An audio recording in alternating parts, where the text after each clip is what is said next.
Hello, this is Victor at restoringmercedes.com. Now today we're going to make another video about the door lock for w215, CL55, CL500, CL600, same door lock. And the reason I'm making the second video because I made the first one showing the problems with the aftermarket pods here and overall operation and what goes wrong with these. And I worked on this lock and I put it back in the car. I thought I was in the clear, and no, I wasn't. So what I did first is that I did glue up the original pod, that is this piece right here, because this is the solid piece without the little ball. There are two versions of these, and this is the one that we need to work with. And I did glue it and it was still leaking. Alright, so door lock started working, solenoid was bad, one of these things right here, right? So this is the bad one. So I got the good one, and we have the other connecting point for the main hose, and you know, whatever, that doesn't fit this particular model. So long story short, just to recoup, the aftermarket pod that you buy at Amazon or whatever, what have you, will have a problem with the crack over there. There's a hole. I don't know, does this show in the video? Right there. There is a hole right over there. So there is no pressure to be created because that hole leads into this other hole that's over there. You can see, maybe you can see my fingers under, but whatever. So it escapes over here, so there is no pressure created. Alright, so I took the original one in there and I glued it over, but I was not successful. Here is the old membrane that I glued in. As you can see, the glue, I mean, it went over a little bit and glued parts of the membrane over here, so no can do, this is no good anymore. But I had some, you know, I had a few more. So I put another membrane and I decided to install the aftermarket cap. Okay, these are the ones that you always see for sale and this and that. Put it in, off you go. Yeah, okay, I've tried that, I've been there, try that. Same for this cap right here. This thing is in the way, so I glued this over, but this one is fine. But the ball, the steel ball that holds, that was embedded into the spigot here, that was leaking, so that one is glued up. So now it's holding pressure and vacuum. Now with this one, the problem, so many problems with this aftermarket ones, they don't fit right. I mean, no can do, but it took me a while, and I basically glued up the area under the extension here, right? So first it's like a crazy glue with some baking soda, and then the epoxy over it, right? So just to close it up, because I don't see a reason for that opening to be there from the original the original pod, the original manufacturer. You see, like there's like a tiny little slit, and right there you see there's like a tiny little thing right there. You see that little thing? So it's like a tiny little slit. I don't understand the I was thinking very hard why they did that, like the original manufacturers right there, and I couldn't understand the reason. So I said, okay, fine, so I'll just completely glue it over and blocked it off. Fine. Now on top of that, I put in some reinforcements and the solenoid and all that. So now we're going to test this lock on the bench. This is the outside handle here. You go like this. That's to unlock the car. Open it up. This is locked. I hit it. and it opens, right? Now it will not lock up the driver's side door if the lock itself is not latched in. All right, so because of that, I just closed the lock halfway, right? Just halfway, as you can see. 1, 2. All right, so now I will be able to test the door lock actuator. Door lock actuator would be this piece right here, and I have the handheld pump that will allow me to pressurize and depressurize the actual actuator. So we're going to lock it. That's the pressure, believe it or not. There is a slight leak in the system, but that's irrelevant. That's not going to cause any problems. I don't know what it is. I'm so over this thing, it's not even funny. Yeah, just it's gonna work fine. It's going to work just fine. And then unlock is vacuum. All right, so I'm gonna vacuum it. That's unlocked. So that works just fine.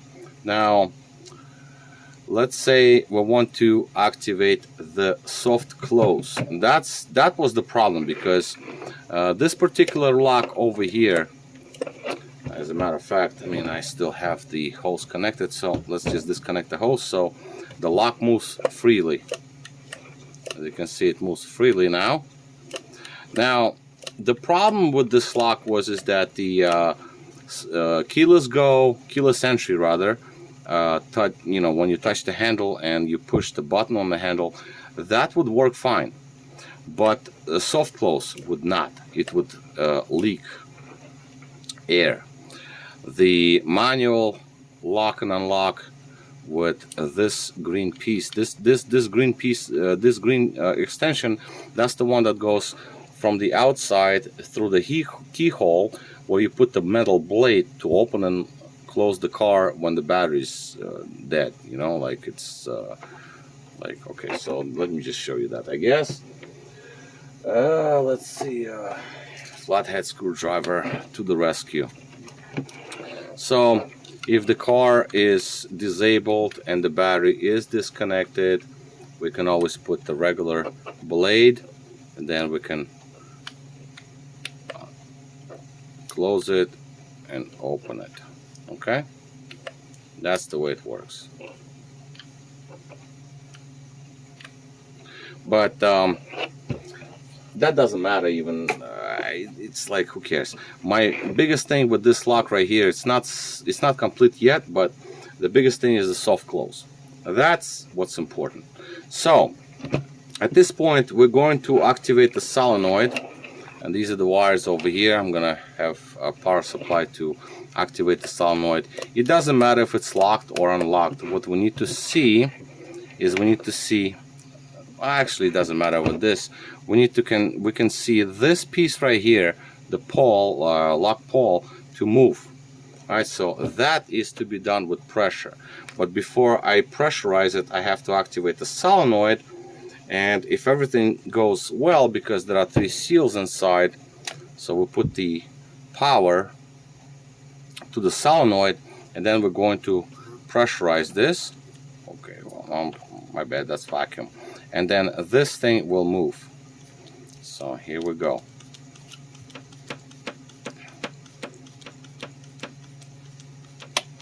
And that's it. It clicked. And we still have pressure in the system. Pressure holds.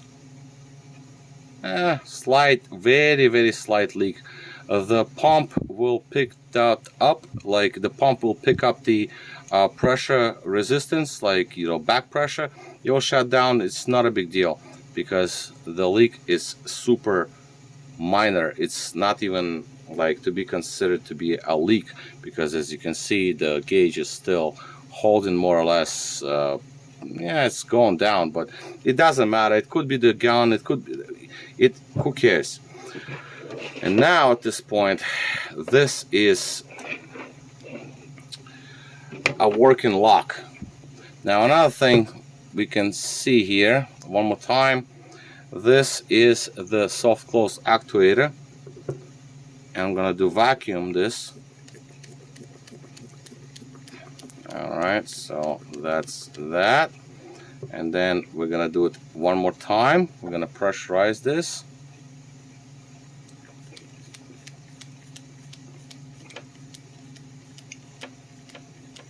As you can see, it moves with very little very little pressure, handheld.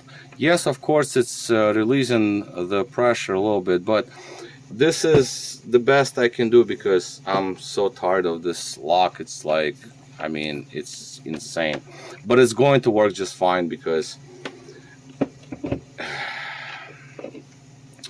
what can I say? You have aftermarket cap here that's not going to work right. The surfaces all messed up, whatever. The seals, the aftermarket seals, of course, that's not ideal, but this is an excellent result. As you can see, it's still holding. I cannot even unlock it, and the reason being is because I have to shut down the power for this, right? And now I can lock and unlock, and there's still pressure or vacuum in the system, whatever, it's still left, because although, so here we have it. As you can see, the gauge moves, so it's decently tight, and it is going to work. To make this thing absolutely leak-free, that's going to take a mammoth amount of work, and I don't want to go through that. As a matter of fact, as you can see, the zip tie over here, that's in the way when I put the lock back together, so I have to actually move this. I'm gonna do it later, I guess. I'm gonna have to have the spigot on this side because every single little thing is important with this, and I'm extremely happy that it actually works.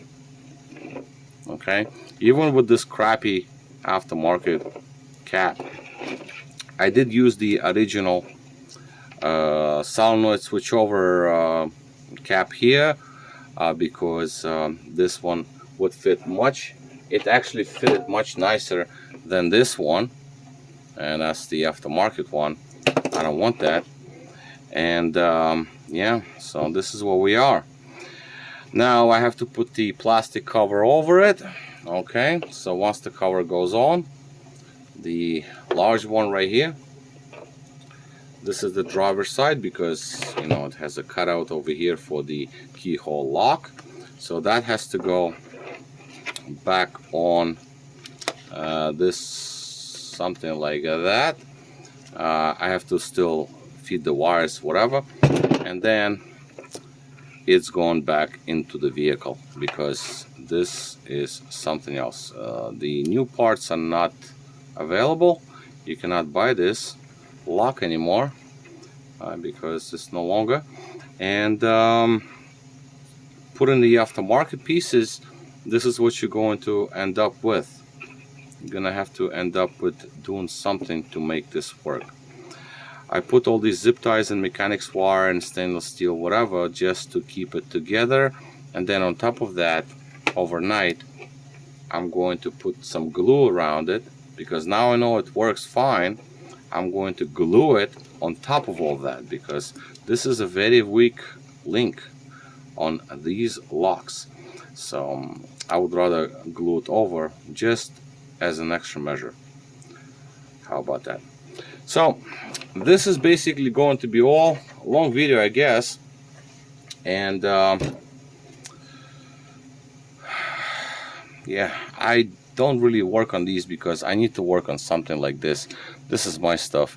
That's what I want to work on. Something like this, that's that I have to fix this. But I have two others on the other side, to the right of the camera. But as you can see, this is operational, so this lock will go back in the vehicle, and